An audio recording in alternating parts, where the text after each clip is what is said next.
Breaking చూస్తున్నాం. ఇల్లందులో CSI చర్చికి తాళం వేశారు. చర్చికి వచ్చిన వారు రహదారి పక్కనే ప్రార్థనలు చేయడం ఇప్పుడు చర్చనీయాంశంగా మారింది.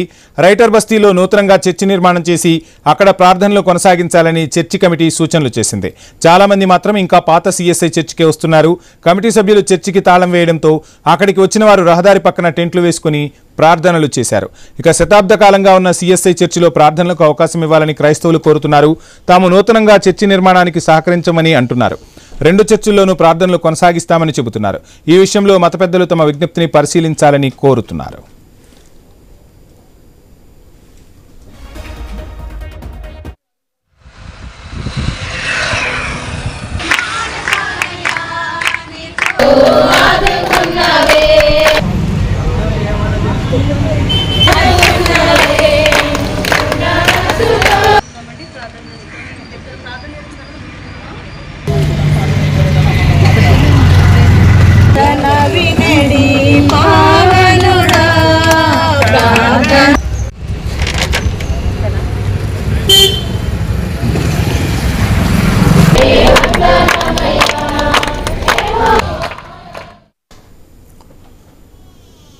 ఇంటర్నేషనల్ అప్డేట్స్ చూస్తే